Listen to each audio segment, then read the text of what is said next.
घर के बाहर ही गाड़ी बंद पड़ गई। दोस्तों कैसे हैं आप लोग, उम्मीद कि आप लोग बढ़िया होंगे। सुबह सुबह का समय हो रहा था, हमारे दुकान का काम तो खत्म हो गया था, तो इस गाड़ी को हम सोचते हैं कि एक बार स्टार्ट करें। गाड़ी हमारा स्टार्ट हो गया था, इंजन तो बहुत ज्यादा धूल भी जमा हुआ है, स्टार्ट होने के बाद तुरंत भी बंद हो गया। और दोस्तों जैसे कि आप लोगों को पता ही कि हम लोग जाना है दिल्ली के लिए, सुबह के 9 बज रहे हैं, तो हम भी सोचे कि थोड़ा गाड़ी स्टार्ट करके देख लेते हैं। तब तक बाबू साहब आ रहे हैं, जैसे ही बाबू साहब आएंगे निकल देंगे हम लोग ला रोड के लिए। क्या ही क्या दोस्तों, एकदम हमारे सामने ही गेट बंद हो गया। अब ला रोड आए थे टिकट के लिए, उसके बाद से ढाला ही बंद हो गया। तो बाबू साहब के हम बोले कि एक काम करो, तुम पैदल चले जाओ, हम तब तक यहाँ पे हैं, उसके बाद ढाला खुलेगा तो हम आ जाएंगे स्टेशन पे। अभी ढाला खुलने का इंतजार कर रहे थे, तब तक बाबू साहब फोन करके बोलते कि मत आओ, कोई फायदा नहीं है, क्योंकि संडे के दिन यहाँ पे बंद रहता है।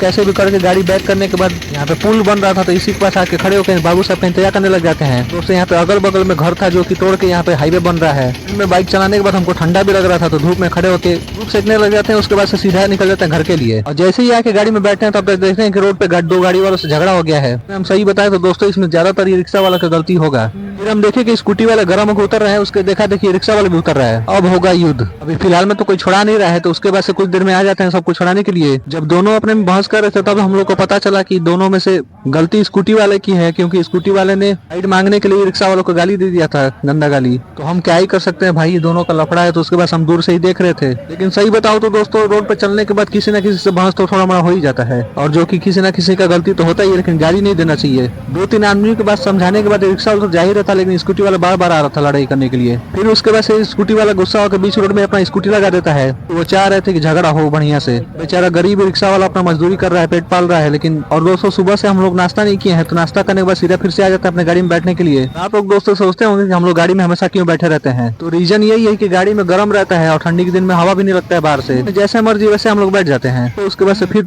छत पे बंदर आ जाते हैं, तो टोमी और हमको जिम्मेदारी मिल जाता है बंदर भगाने का। बार बार हम टोमी को इशारा कर रहे थे, दिखा रहे थे बंदरों को, टोमी उन लोग को भौंक रहा था। लेकिन सही बताऊं तो दोस्तों बंदरों को कोई असर ही नहीं कर रहा था। और दिक्कत तो एक हो गया कि हमारा टिकट तो कंफर्म नहीं हुआ है, और टिकट मिला भी नहीं है, वेटिंग वाला भी। तो हम लोग चालू ट्रेन में ही जाना पड़ेगा, पैसेंजर वाले में। और दिल्ली इतना पास नहीं है, लेकिन क्या ही कर सकते हैं दोस्तों, अब दुकान खोले तो जाना ही पड़ेगा माल खरीदने के लिए। फिर उसके बाद से रात का समय हो जाता है। स्पेशल सिर्फ बाबू के लिए मम्मी ने लाया था पिज्जा, और जो कि छोटे महाराज खूब बढ़िया से आराम से अपने पिज्जा खाने में व्यस्त है, उनसे मांग रहे तो हमको नहीं दे रहे हैं। बाबू को बहुत पुलाने के बाद उसके बाद से तब जाके हमको एक टुकड़ा दिया पिज्जा का। हम दोनों मिलकर पिज्जा खाई रहे थे, तब तक बाहर ही आ जाती है, तो हम और बाबू मिलकर इनको रोटी दे देते हैं। बाबू रोटी तोड़ तोड़ के उसको दे रहे हैं। तो बाकी अब मिलते हैं कल अपने नई कहानी के साथ, नए ब्लॉग के साथ। और हमारे वीडियो को लाइक करिए, चैनल सब्सक्राइब करिए, चैनल को फॉलो भी करिए गाइस, और कमेंट भी करिए। समय हो गया खाना खाने का और सोने का।